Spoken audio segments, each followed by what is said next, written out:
तो दौलत राव सिंधिया ने द्वितीय अंग्रेज मराठा युद्ध में हार कर 1803 में बसई की संधि की थी और सुरजन अर्जन गांव की संधि अंग्रेजों से की थी। तो बसई की संधि 1803 में और सूरज जो अर्जन गांव की संधि अंग्रेजों के साथ की थी। दौलत राव सिंधिया के बाद जनकोजी राव शासक बने। फिर जयाजी राव सिंधिया 1843 से 1846 तक जयाजी या जनकोजी राव की मृत्यु के बाद जयाजी सिंधिया जो है शासक बने। जयाजी जी राव की सेना 1857 झांसी की घटनाओं की सूचना मिलने पर अंग्रेजों के विरुद्ध विद्रोह कर दिया था। कानपुर, बिठूर और झांसी की मारकाट के बाद जब विद्रोही सेनाएं कलापी होते हुए ग्वालियर आईं तथा इंदौर की सेना भी आगरा पहुंच गई, जब लच्छीबाई वहां पहुंची तो जयाजीराव सिंधिया ने अपने परिवार की महिलाओं और फौज के प्रमुख अधिकारियों को नरवर के किले में पहुंचा दिया तथा स्वयं आगरा आ गए। जयाजीराव ने लच्छीबाई के लिए अपनी सेना और खजाना मदद के लिए छोड़ दिया। खजाने की चाबी उनके खजांची अमरचंद बाठिया ने लच्छीबाई को सौंप दी थी। अमरचंद बाठिया को सराफा बाजार में नीम के पेड़ से टांग कर फांसी दे दी गई थी। विद्रोह की समाप्ति के बाद अंग्रेजों ने ग्वालियर किले पर कब्जा कर लिया और 1846-86 तक मुरार में अंग्रेज छावनी बनी रही। जयाजीराव सिंधिया जी की उपलब्धियों के बारे में बात करें तो शास्त्रीय संगीत में ग्वालियर घराना स्थापित किया। तो जयाजीराव ने ही शास्त्रीय संगीत का जो घराना है यानी कि ग्वालियर घराना स्थापित किसके शासनकाल में? जयाजीराव सिंधिया के शासनकाल में। जय विलेस पैलेस का निर्माण करवाया 1874 में। कमला राजा भवन बनवाया। विक्टोरिया महाविद्यालय उज्जैन आदि का निर्माण इन्होंने करवाया। इसके बाद माधवराव सिंधिया प्रथम, जयाजीराव के दत्तक पुत्र माधवराव सिंधिया 10 वर्ष की उम्र में राजा बने। माधवराव सिंधिया प्रथम को अंग्रेज द्वारा सर की जो उपाधि सौंपी गई। इंग्लैंड से लौटते हुए 1925 को पेरिस में माधवराव सिंधिया का प्रथम का निधन हो गया था। माधवराव ने शिवपुरी को अपनी ग्रीष्मकालीन राजधानी बनाया था। माधवराव प्रथम की उपलब्धियां देखिए, माधव विलास पैलेस, ग्राउंड होटल और जॉर्ज कैसल भवन, sailing club, secretariat town hall, Shivpuri club, Shivpuri की प्रसिद्ध छत्रियाँ, उज्जैन की में फ्रीगंज। जीवाजीराव सिंधिया माधवराव सिंधिया प्रथम की मृत्यु के बाद 9 वर्षीय पुत्र जीवाजीराव सिंधिया राजा बने। जीवाजीराव के वयस्क होने तक रियासत का प्रशासन चलाने के लिए महारानी चिनको राजे सिंधिया की अध्यक्षता में काउंसिल ऑफ रेजिडेंसी का गठन किया गया था। महाराज जीवाजीराव सिंधिया ने 1941 में राजपूत कन्या लेखा दिव्येश्वरी से विवाह किया। लेखा दिव्येश्वरी राजमाता विजय राजे जो कि कहलाई बाद में। उनका जन्म 12 अक्टूबर 1919 में मध्य प्रदेश के सागर जिले में हुआ था। जीवाजीराव के समय ही मध्य भारत के राजाओं का एक संघ बना जिसका नाम मध्य भारत देकर भारतीय संघ में उसके विलय का प्रस्ताव हुआ। मध्य भारत के पहले राज प्रमुख के रूप में जीवाजीराव सिंधिया 18 मई 1948 को शपथ ली थी। मई 1948 को पंडित जवाहरलाल नेहरू ने मध्य भारत राज्य के प्रथम राज्य प्रमुख के रूप में जीवाजीराव सिंधिया को शपथ दिलाई थी। किसने दिलाई थी? 1948 में जवाहरलाल यानी कि देश के पहले प्रधानमंत्री ने। इसके बाद ग्वालियर की महत्वपूर्ण ऐतिहासिक तथ्य जान लेते हैं। गुप्तेश्वर यानी कि ग्वालियर जिसका नाम के उत्खनन से यहाँ मानव निवास के साक्ष्य जो मिले हैं 40 से 50 हजार वर्ष प्राचीन। एतरेथ ब्राह्मण में मध्य प्रदेश का उल्लेख जिसमें ग्वालियर का क्षेत्र भी शामिल है।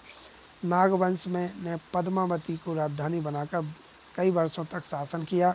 ग्वालियर अभिलेखानुसार यहाँ मेहर कुल हुड़ ने भी शासन किया है। किसके अनुसार? ग्वालियर अभिलेख के अनुसार। मेहर कुल कौन से? ये हुड़ शासक था मेहर कुल। राष्ट्रकूटों के प्रतिहारों यानी ग्वालियर को हराकर तेली मंदिर का निर्माण किया था। चंदेलों ने कच्छ पाघाट को ग्वालियर में अपना जो प्रशासक नियुक्त किया। कच्छ पगाहट्स को सास बहु मंदिर या सहस्त्र बाहु मंदिर और कन्न कन मठ निर्माण का श्रेय दिया जाता है।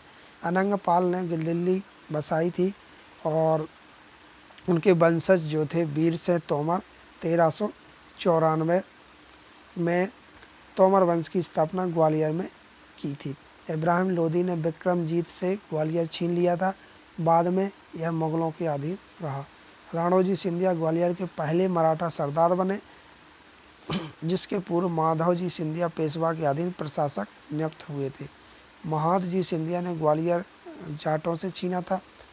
विद्रोह 1857 के समय ग्वालियर महाराजा जयाजी राव 1843 से 1886 तक रहे थे। जयाजी राव एक जीवाजी राव हैं, ये जयाजी राव हैं, ठीक है। ने विद्रोह के साथ स्थान पर अंग्रेजों का समर्थन किया था। जयाजी राव ने विद्रोहियों के साथ पर स्थान पर विद्रोह करने के स्थान पर अंग्रेजों का समर्थन किया था जयाजी राव सिंधिया ने। सिंधिया वंश के अंतिम शासकों ने लंदन से ग्वालियर पर शासन किया था। अंतिम सिंधिया महाराज जॉर्ज जीवाजी राव ने ग्वालियर रियासत का विलय 1948 भारत संघ में किया गया था। जॉर्ज जीवाजी राव सिंधिया 18 मई 1948 को मध्य भारत प्रांत के राज प्रमुख बनाए गए थे। अपने राज प्रमुख के रूप में 1956 तक शासन इन्होंने किया था। मृदुल सिन्हा ने लिखी है एक रानी ऐसी भी थी, ये राजमाता विजय राजे सिंधिया की जीवनी पर ये जीवनी लिखी गई है। किसने लिखी है? मृदुल सिन्हा ने। अब देखेंगे मध्य प्रदेश में ईस्ट इंडिया कंपनी या आंग्ल मराठा संबंध। देखिए ईस्ट इंडिया कंपनी 1600 में इसकी स्थापना होती है। तो ईस्ट इंडिया कंपनी ने मराठों से हुए युद्ध में विजय प्राप्त कर मध्य प्रदेश के कई क्षेत्रों में प्रवेश किया था। अंग्रेज एवं तत्कालीन मराठों के बीच प्रथम आंग्ल मराठा युद्ध, देखिए अंग्रेजों और मराठों के बीच में जो प्रथम आंग्ल मराठा युद्ध हुआ था वो 1775 से 1782 के मध्य हुआ।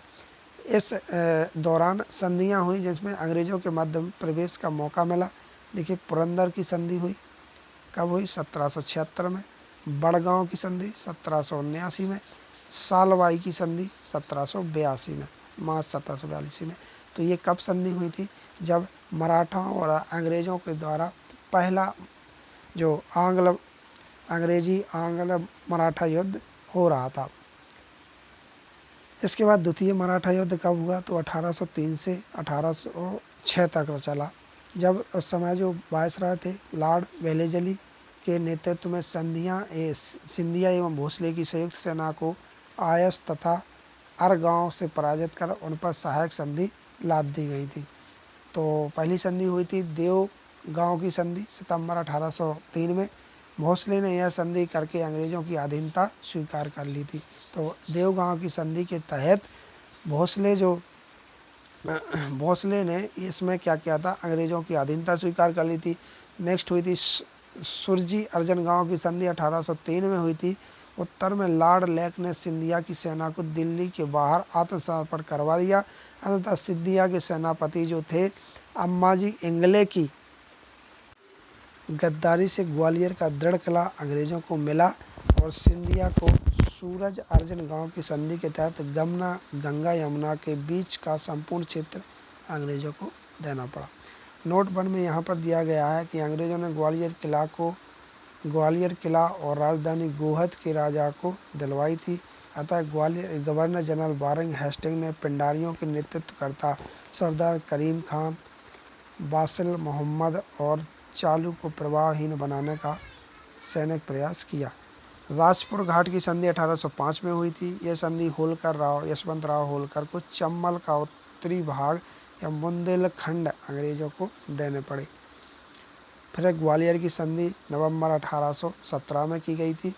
ये पिंडारियों के विरुद्ध अपनी तैयारी के दौरान जब लॉर्ड हेस्टिंग एवं ग्वालियर रियासत के शासक दौलत राव सिंधिया के मध्य 5 नवंबर 1817 को ग्वालियर की संधि हुई। संधि में एक प्रावधान था कि अंग्रेज एवं सिंधिया पिंडारियों के विरुद्ध सेना तैयार करेंगे और सिंधिया जो है पिंडारियों को मदद नहीं करेंगे। नेक्स्ट संधि मंदसौर की संधि जनवरी 1818 में हुई। ये महीदपुर युद्ध में होलकर परास्त हुआ और मंदसौर की संधि हुई, जिसके तहत राजपूत राज्यों पर से उसने अपने अधिकार वापस ले लिए।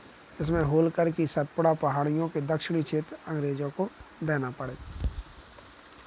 अब हम देखेंगे मध्य प्रदेश के प्रमुख विद्रोह 1818 से 1857 तक के प्रमुख विद्रोह कौन कौन से थे। पहला है महाकौशल के विद्रोह। 1818 में प्रदेश के महाकौशल क्षेत्र में सर्वप्रथम विद्रोह की चिंगारी दिखाई पड़ी जब अंग्रेज ने नागपुर के तत्कालीन देशभक्त शासक अप्पाजी भोसले को मंडला, बैतूल, छिंदवाड़ा, सिवनी और नर्मदा कछार का क्षेत्र छोड़ देने हेतु बाध्य किया। किसको? अप्पाजी भोसले को। ऐसी स्थिति में अप्पा साहेब ने दरबारी जो अकबरी सैनिकों की सहायता से मुल्ताई के समीप अंग्रेजों से विद्रोह किया, किंतु उन्हें पराजित होकर भागना पड़ा। सन 1833 में रामगढ़ नरेश जुझारू शाह के पुत्र देवनाथ शाह ने अंग्रेजों के विरुद्ध विद्रोह किया, किंतु वे असफल रहे। अंग्रेजों के विरुद्ध हीरापुर के हृदय शाह ने 1842 में विद्रोह किया और इस प्रकार सागर, दमोह, नरसिंहपुर से लेकर जबलपुर, मंडला और होशंगाबाद तक के सारे क्षेत्रों में विद्रोह की आग भड़क उठी। विद्रोह के प्रमुख नायक नारहुत के मधुकर शाह, देखिए ये इम्पोर्टेंट है कि कहाँ के, नारहुत के मधुकर शाह, चंदपुर या सागर के जमींदार जवाहरट शाह बुंदेला, हीरापुर के हृदय शाह और मदनपुर जो कि नरसिंहपुर के गोंड जमींदार दिल्लन शाह थे। आपसी सामंजस्य और तालमेल के अभाव के कारण इस प्रयास को अंग्रेजों ने दबाने में सफल हो गए। तो ये पहला महाकौशल विद्रोह था। इसमें क्या हुआ, अनेक जगहों के राजाओं ने मिल, यहाँ पर आपसी जो तालमेल है वो सफल नहीं हुआ, इसलिए अंग्रेज यहाँ पर सफलता प्राप्त कर गए। दूसरा विद्रोह है सागर नर्मदा घाटी विद्रोह। सागर नर्मदा घाटी विद्रोह है, इसका कारण था ब्रिटिश का अत्याचार या ब्रिटिशों का क्रूरता के साथ व्यवहार किया गया। नेतृत्व इसका किया था जवाहर शाह बुंदेला ने, चंदपुर के थे ये, और मधुकर शाह जो कि नारहुत के थे। सहयोगी थे दिल्लन शाह जो कि मदनपुर के, और राजा हृदय शाह जो कि हीरापुर के। नरसिंहपुर के अन्य नेतागण भी इसमें शामिल थे। परिणाम, मधुकर शाह, हृदय शाह को जनता के बीच फांसी। जनता में अंग्रेजों के प्रति आक्रोश चरम पर था, तो मधुकर शाह और हृदय शाह को जनता के बीच लाकर अंग्रेजों ने फांसी दे दी, जिससे जनता के प्रति अंग्रेजों के विरुद्ध आक्रोश और भी बढ़ गया था। नेक्स्ट है भील विद्रोह। तो ये 1819 से 1825 तक खानदेश और उसके आसपास के इलाकों में बसे भीलों ने अंग्रेजों के हस्तक्षेप के विरुद्ध विद्रोह किया। नेता था सेवराम भील। नेता कौन था? सेवराम भील।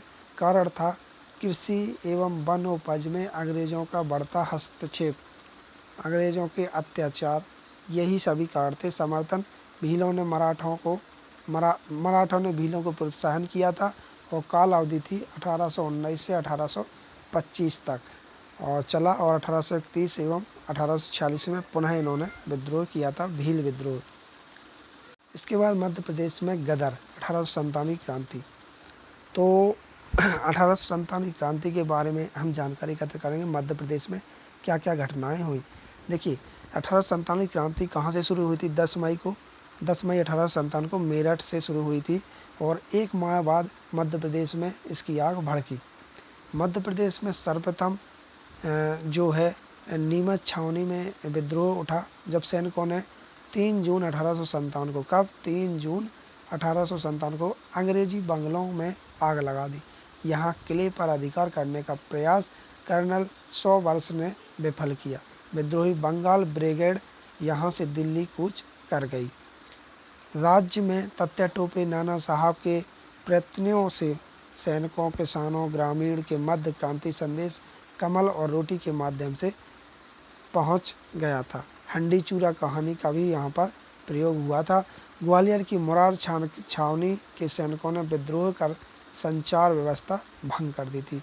कब? 14 जून 1857 को। गढ़मंडला के में शंकर शाह जो कि गोंड वंश के थे ने विद्रोह किया। 20 जून 1857 को शिवपुरी में विद्रोह हुआ।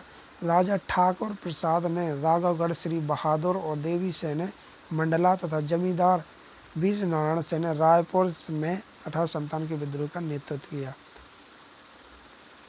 तो यहाँ पर ये इम्पोर्टेंट फैक्ट है कि राजा ठाकुर प्रसाद ने कहाँ से, राघवगढ़ से, और श्री बहादुर से और देवी सेन मंडला से, और जमींदार थे वीर नारायण से। इन्होंने रायपुर से 1857 की विद्रोह का नेतृत्व किया था। 20 जून 1857 को शिवपुरी में विद्रोह के पश्चात बुंदेलखंड के स्थानीय सैनिकों ने भी विद्रोह किया। सागर में क्रांति का ऐलान जो किया गया 1 जुलाई 1857 को 42वीं देसी पलटन के सीनियर सूबेदार शेख रमजान एवं दुलमीर खान ने मस्जिद के द्वार पर जगाड़ा बजाकर किया था। क्रांति के समय राहतगढ़ को सागर का द्वार कहा गया। राहतगढ़ के किले का निर्माण गोंड राजाओं ने करवाया था। बखत बली एवं मर्दन सिंह के नेतृत्व में सागर किले में आक्रमण हुआ, जिसमें बखत बली के सेनापति बोधन दउआ की भी सम्मिलित था। बखत बली को 1858 में गिरफ्तार कर लाहौर में कैद कर दिया गया और उनके सेनापति बोधन दउआ ने सागर के इलाके में तत्या टोपे जैसी भूमिका निभाई और अंत तक पकड़े नहीं गए।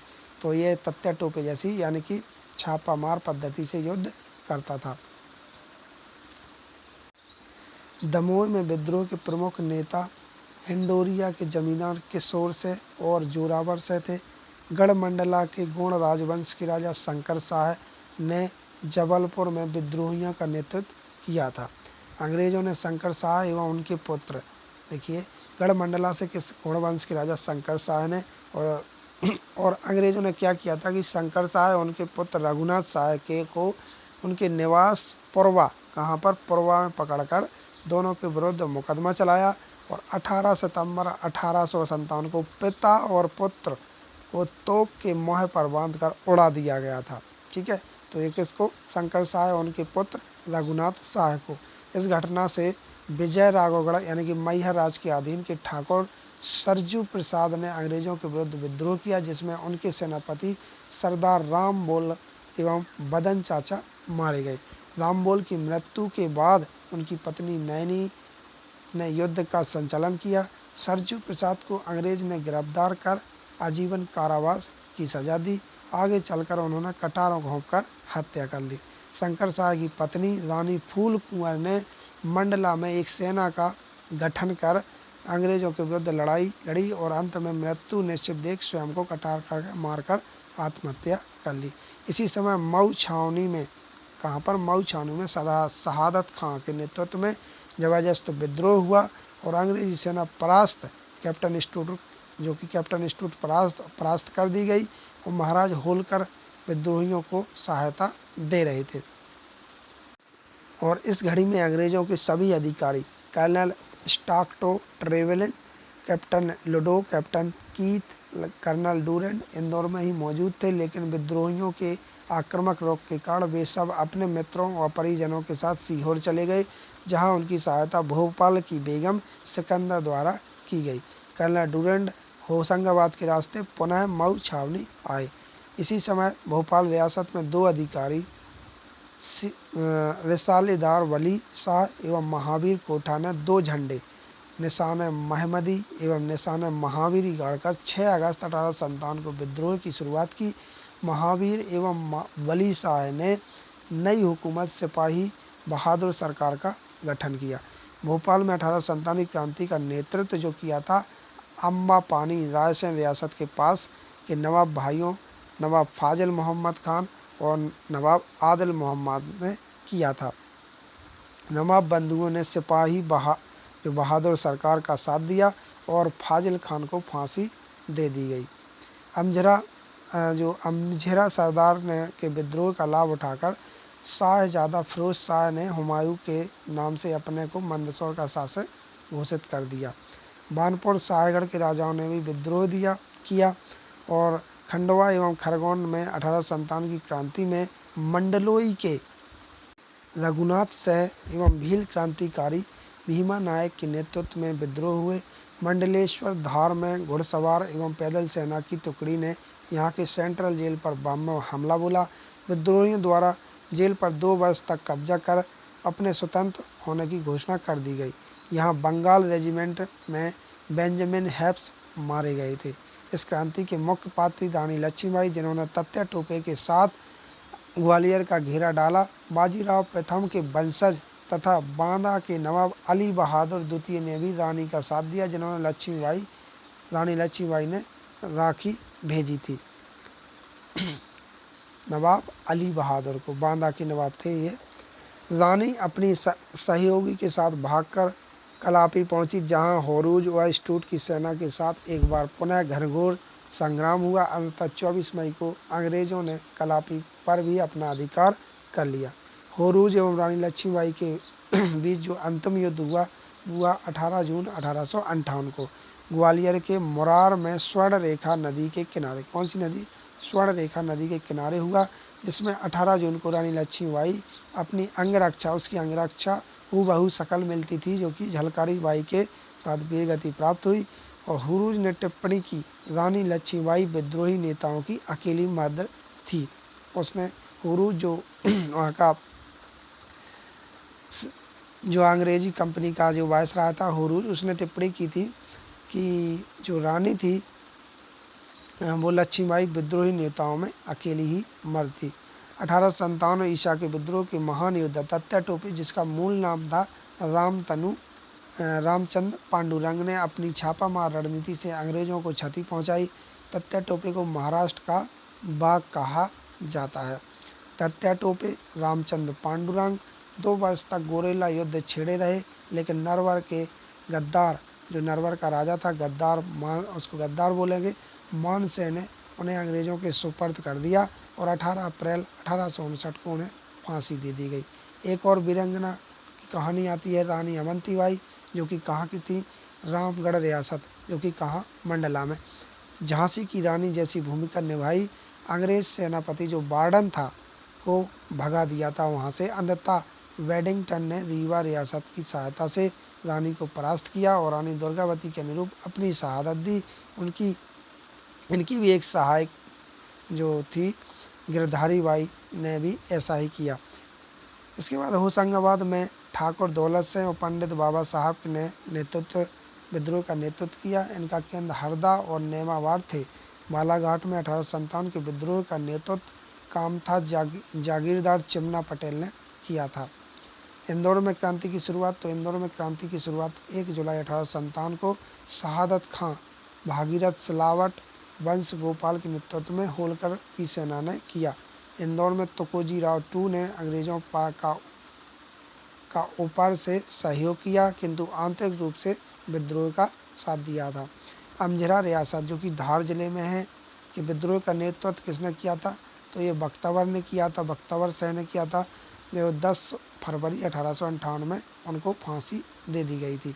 बघेलखंड की एक कोठी जागीर के ठाकुर रणमत से नौगांव छावनी के कैप्टन माने जाते हैं, को बखतबली और मर्दन शाह को गिरफ्तार करने हेतु कहा गया, किंतु उन्होंने इनकार कर दिया और अंग्रेजों के विरुद्ध विद्रोह में सम्मिलित हो गए। अगस्त 1857 में रणमत शाह को फांसी दे दी गई थी। इसके बाद पन्ना की अजयगढ़ रियासत से राजा रणजीत सिंह ने अंग्रेजों की मदद की, जबकि यहाँ 1857 के विद्रोह का नेतृत्व जो किया था फरचंद अली और प्रख्यात विद्रोही लक्ष्मण सिंह दहुआ ने किया था। ठीक है, तो ये किसने किया था? फरचंद अली ने, और प्रख्यात जो विद्रोही था लक्ष्मण सिंह दहुआ, इसने पन्नागढ़ या अजयगढ़ रियासत से इसने विद्रोह किया था। बुंदेलखंड की एक और विद्रोही देशपत बुंदेला ने जैतपुर राजा परीक्षित की विधवा पत्नी रजो की मदद अंग्रेजों के विरुद्ध की थी। अब हम जान लेते हैं कि जो विद्रोही थे, यानी कि 1857 में मध्य प्रदेश के नायक किसने कहाँ से विद्रोह किया है? तो पहले देखिए शेख रमजान ने कहाँ से विद्रोह किया था? तो शेख रमजान ने सागर से विद्रोह किया था। इनके नेतृत्व में अश्वरोही सैनिक टुकड़ी ने सागर में विद्रोह किया। शंकर शाह, ये गढ़मंडला से, इन्होंने तथा इनके पुत्र ने गढ़मंडला की स्वतंत्रता के लिए हथियार उठाया था और इन्हें तोप की मुहर पर बांधकर दोनों को, पिता और पुत्र को, उड़ा दिया गया था। इसके बाद राजा ठाकुर प्रसाद राघवगढ़ के किशोर राजा ने विद्रोह किया और इन्हें आजीवन कारावास दिया गया। श्री बहादुर शाह और देवी से, ये मंडला से विद्रोह करने पर इनको फांसी दी गई थी। शहादत खां, ये इंदौर से इन्होंने विद्रोह किया था। इंदौर के सभी महू की छावनी से में इन्होंने अंग्रेजों के विरुद्ध विद्रोह का बिगुल बजाया था। रानी लक्ष्मीबाई, कलापी के तात्या टोपे और रानी लक्ष्मीबाई संयुक्त सेना ने होरूज को की अंग्रेजी सेना पर हमला बोला और रानी अंग्रेजों से लोहा लेते हुए शहीद हो गई थी। तो रानी लक्ष्मीबाई झांसी की थी। और सुरेंद्र राय, देखिए सुरेंद्र राय ने सम्बलपुर राज्य वर्तमान जिला छत्तीसगढ़ के शासक एक महान योद्धा थे और इन्होंने अंत तक अंग्रेजों के खिलाफ विद्रोह जारी रखा और मध्य प्रदेश के बुंदेलखंड तक आए। नेक्स्ट है तात्या टोपे ने कानपुर, झांसी और ग्वालियर ये तीनों क्षेत्रों से इन्होंने विद्रोह किया था। नाना साहेब से मिलकर अंग्रेजी के विरुद्ध संघर्ष किया और इन्हें शिवपुरी में फांसी दे दी गई थी। भीमा नायक, देखिए भीमा नायक जो है मंडलेश्वर से और इन्होंने निमाड़ जो जाति है निमाड़ में जनजातियों के लिए विद्रोह नेतृत्व किया। झलकारी बाई इन्होंने झांसी से किया था। महारानी लक्ष्मीबाई की युद्ध में सहायता की और कटार घोंपकर प्राणों की आहुति दी। नेक्स्ट टंटिया भील, और टंटिया भील जो है टुंडा या जन्म 1842 में बिरी गांव में हुआ था और 1857 की प्रथम स्वतंत्रता संग्राम का महान सेनापति था और बहन सुरेखा से राखी बंधवाते समय गिरफ्तार अंग्रेजों द्वारा कैद कर 1889 में जबलपुर में इनको फांसी दे दी गई थी। अब हम देखेंगे विद्रोहों का दमन। विद्रोहों का जो विद्रोह किया था उनका दमन कैसे किया गया अंग्रेजों द्वारा वो देखेंगे। विद्रोह पर नियंत्रण पाने के लिए 16 सितंबर 1857 को सर रॉबर्ट हैमिल्टन को इंदौर में सेंट्रल इंडिया के गवर्नर जनरल का एजेंट नियुक्त किया गया। सागर सहित बुंदेलखंड की स्थिति में नियंत्रण के लिए मेजर जनरल हुरूज के अधीन महू में सेंट्रल इंडिया फोर्स का गठन किया गया और अंग्रेजों ने सरदार सागर और चंदेरी के किले पर अधिकार के बाद 4 अप्रैल झांसी किले पर अधिकार किया गया। बघेलखंड के विद्रोह का दमन रीवा के तत्कालीन महाराजा रघुनाथ सिंह ने अंग्रेजों की मदद की, जिसके लिए उन्हें एवं नागौद के राजा राघवेंद्र सिंह को अंग्रेजों ने सम्मानित किया। तात्या टोपे को 18 अप्रैल 1859 को के दिन फांसी देने के साथ हुई और 1857 के महान विप्लव का पूर्णतः दमन कर दिया गया। मध्य प्रदेश के बुंदेलखंड, बघेलखंड और मालवा के कुछ शासकों ने अंग्रेजों का साथ दिया। विद्रोहियों के दौरान में अंग्रेजों की मदद करने वाले प्रमुख गद्दार थे। जगतराज ने सूचना देकर देशपत बुंदेला को पकड़वाया था। जो ये गद्दार थे जो अंग्रेजों को जानकारी देते थे, तो इन्होंने देशपत बुंदेला को पकड़वाया। नरवर के मानसिंह ने तात्या टोपे को पकड़वाया। दीवान नत्ते खान ने कैप्टन हुरूज को बुंदेलखंड की महत्वपूर्ण सूचनाएं दी थी। अब हम देखेंगे 1857 के प्रमुख विद्रोही। देखिए शेख रमजान जो कि सागर से थे, टंटिया भील खरगोन से, शंकर शाह गढ़मंडला से, राजा ठाकुर प्रसाद जो कि राघवगढ़ रियासत से थे रीवा, नारायण से रायपुर से थे, शहादत खान कहाँ से थे मऊ से, और रानी झांसी की रानी उनका नाम ही है झांसी रानी, और रानी लक्ष्मीबाई जो कि झांसी और कालपी से इन्होंने विद्रोह किया था। सुरेंद्र राय ने संबलगढ़ जो कि छत्तीसगढ़ में है वहाँ से शासन जो है विद्रोह किया। तात्या टोपे ने कानपुर, झांसी, ग्वालियर यहाँ तीन जगह से विद्रोह किया था। कानपुर से झांसी के साथ, झांसी लक्ष्मीबाई के साथ, और ग्वालियर में और कानपुर में तात्या टोपे ने जो है विद्रोह किया था। भीमा नायक मंडलेश्वर जो कि कहाँ से उज्जैन। रानी अवंतीबाई रामगढ़ से। झलकारी बाई झांसी की अंगरक्षक थी तो यह इन्होंने झांसी से किया।